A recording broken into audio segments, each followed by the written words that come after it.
Welcome back for another video on HAIKYU Fly High. Now today, Twitter and also X have posted an image for what seems to suggest that SP Kuroo is coming up next.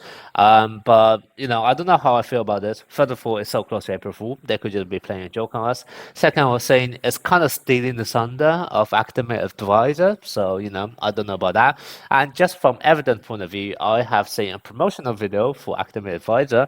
Nothing of such for SP Kuroo. So if one of them is a joke. Right now, SP Kuroo looks like more of a joke than Academic Advisor, but let's see what the game will do. But anyway, in case it is true, both of them will be dropping. Let's go through SP Kuroo's in-game details, just so you guys know whether or not you want to summon for him.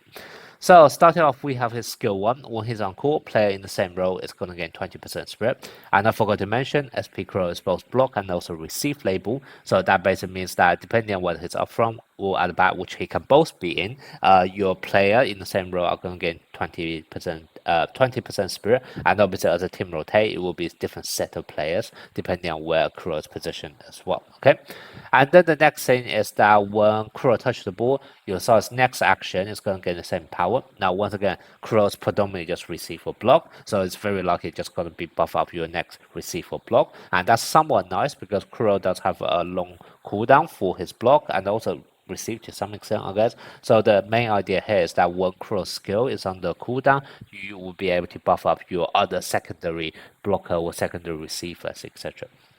Then the next thing here is that when Kuroo makes a critical play, which is actually quite easy, I'll show you guys in skill 3 later on, Enrage will be applied to one random opponent. And Enrage is a debuff, so that's obviously very good synergy with SP Suki, who's out currently, and also in the future with the likes of SP Tanaka and also SP Tanaka's memory as well.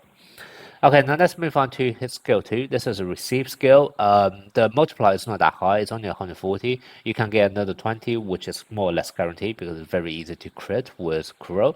And then you can also further buff it with his skill 3 here. You can get like another 45. But even if you add up all of them, it's only like 205% at base level. So it's not like an ultimate level equivalent, but it's still definitely higher than, let's say, an average normal skill 2. Okay, now let's move on to his skill 3. So this is kind of his core mechanic. So basically what it's saying is that when you touch the ball, your reflex and spirit are going to get increased by 50% of other players in the same row, up to 100%, okay? And in some sense, what that basically means is that whenever you have any AoE buff on your team, which is on spirit and reflex, they're going to be doubled on Kuroo. So I'm going to take a simple example, okay? So let's say SP Kenma, who I think can give like 22.5% reflex to the whole team. 22.5%, so that would be directly on Kuroo already. And then you're also going to get 22.5 on your 2 other teammates in the same row. And obviously, you're only going to take 50% of them. However, you're going to take both of those characters. So in total, it's going to be another 22.5, getting back to Kuroo as well. So essentially, any kind of AoE buff on reflex and also spirit will be doubled on Kuroo himself. And obviously, remember, Kuroo can actually buff out the spirit for people in the same row as well. So it's actually quite easy to max out on the spirit buff if you also have this as your teammate built with that kind of potentials.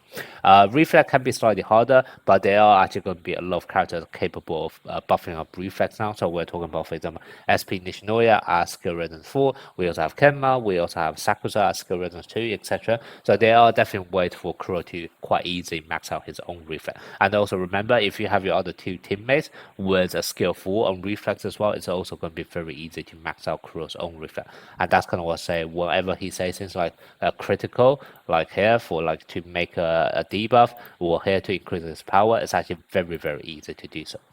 Now, then the other buff he's going to give is that when he's in the front row, your attack technique is going to increase, and also you'll be further increasing your block. And then when he's at back row, your defense technique is also going to increase, and also you further increase your receive power. Now, obviously, increasing attack power is always going to be nice, especially in club context, etc. And obviously, you'll be further magnifying his block. And then on the defensive end, whilst you can see Kuroo doesn't have the greatest skill multiplier, but because when he's actually at the back, he will also be increasing his own defense technique because, this is just your side's player. So in some sense, that Kuroo is definitely not bad at back if you want to build him for more receive purposes as well, okay? Now let's move on to skill 4. So this is just a block with very high multiplier, and also when it's not perfect, you receive, it's not actually going to lose a point, which is very nice. And obviously, if it actually end up to be perfect, you are very likely to get a block kill from perfect blocks anyway. So essentially, you won't be losing a point either, but you will actually be winning that point. And then if it's actually perfect, your base stats will also increase. And it lasts for 8 net crossing, which is a pretty long time as well. Considering this is only 12 net crossing, this can actually last for 8 net crossing is actually pretty nice, especially let's say in the future when you have SP Hiragami who can further reduce this down to 8 net crossing. It's almost going to be saying like wherever you get perfect block with Kuroo, you'll be set all the way till his next block, which is really, really strong.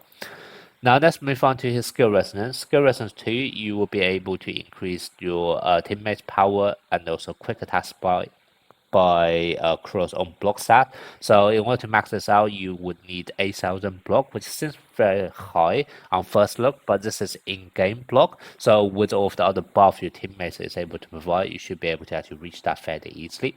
And then if the spike is actually in the back row, you're also going to further increase your attack technique as well. Those are normally for the likes of characters such as Sakusa or SP Hinata who prefer to be played at back, and obviously that those are kind of the more meta or more frequently played teammates alongside with SP Kuroo anyway. So this is also quite beneficial from team composition point of view. The next one we have is gonna be skill resonance 4. So this one is saying that when your size when he actually serve, you're gonna get further increase to your power and also quick attack stats, and also you increase your further receive. So this is actually going to be very, very useful in club contests because you would just have Kuroo in the serving position all the time, and you'll be able to get this every single time you spike. So this is really, really strong in club contests. Outside of club contests, you only kind of use it once, so that's not that important.